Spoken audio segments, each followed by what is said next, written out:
सर्दी बढ़ गई है। पहाड़ से मैदान तक ठिठुरन बढ़ गई है। कश्मीर में बर्फबारी से पूरे उत्तर भारत में शीतलहर चल रही है।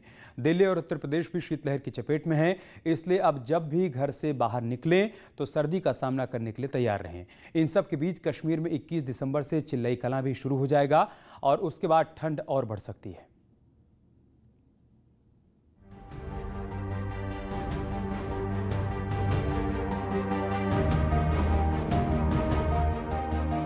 बर्फ की वादियां, बर्फ की चोटियां, जिधर देखो उधर ही बर्फ।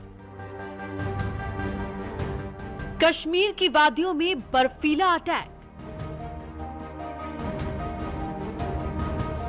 इन दिनों यहां जिंदगी का मतलब है कोल्ड अटैक।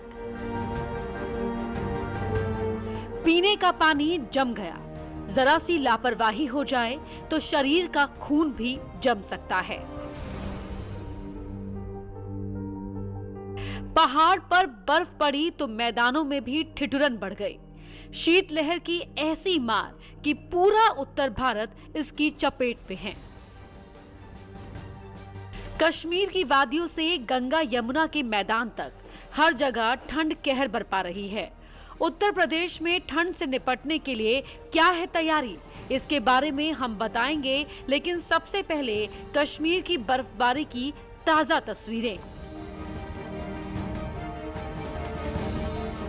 ये कश्मीर का द्रास सेक्टर है। चारों तरफ बर्फ ही बर्फ है। पहाड़ों पर इस कदर बर्फबारी हुई है कि सिर्फ सफेदी है। टेम्परेचर माइनस में है। डेली रूटीन के सामान जम चुके हैं। ये सोयाबीन ऑयल का गैलन है जो बर्फबारी की वजह से पूरी तरह से जम चुका है।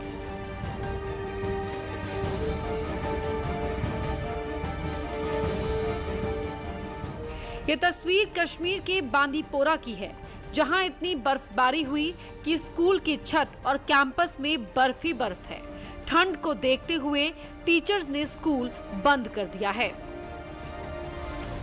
आज स्कूल पर हमें एडमिशन हुआ, हम बहुत खुश हैं। हम अपने दोस्तों से मिलेंगे, हम तालीम हासिल करेंगे। मैं पायलट बनना चाहता हूँ। घाटी में बर्फबारी बढ़ने से ठंड तो बढ़ी ही है, उसके साथ साथ एवलांच का भी खतरा बढ़ गया है।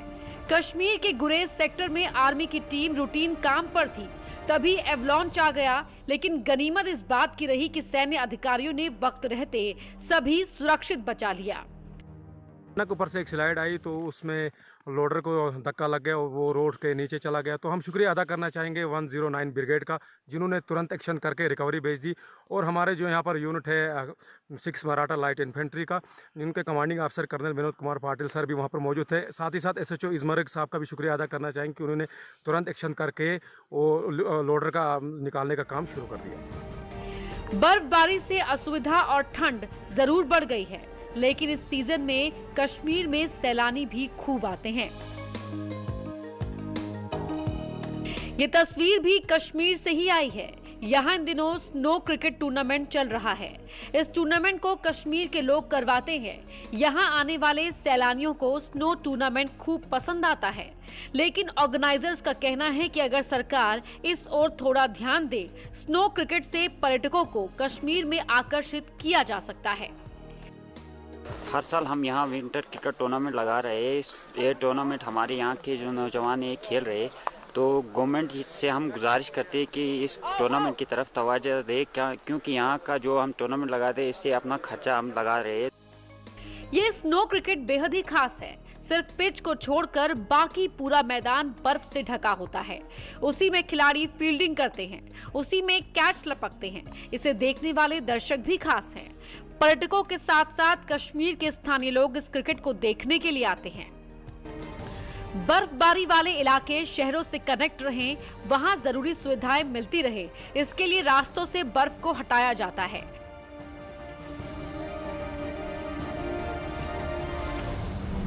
लेकिन जितनी बर्फ हटाई जाती है उतनी फिर से गिराती है। टूरिस्ट के लिए यही बर्फ रोमांच का कारण बनती है, लेकिन वहां के लोगों के लिए यह आफत भी है और आर्थिक राहत भी। आर्थिक राहत इसलिए क्योंकि बर्फबारी में जब पर्यटक कश्मीर का रुख करते हैं तो स्थानीय लोगों को आमदनी भी होती है। सवेरे हम 8 बजे से खड़े हैं इस काम पे लगे। इस रोड में इतनी माइनस टेम्परेचर 30 में भी यहाँ धूप तो बिल्कुल लगी, अभी देखो 12 बज गया यहाँ दिन के, अभी यहाँ अभी भी धूप नहीं है। ये जो है आदमी इतना काम करना भी जो है ना, मैं बोलता हूँ बहुत इनकी मेहनत है ये लेबरों की जो ये काम कर रहे हैं।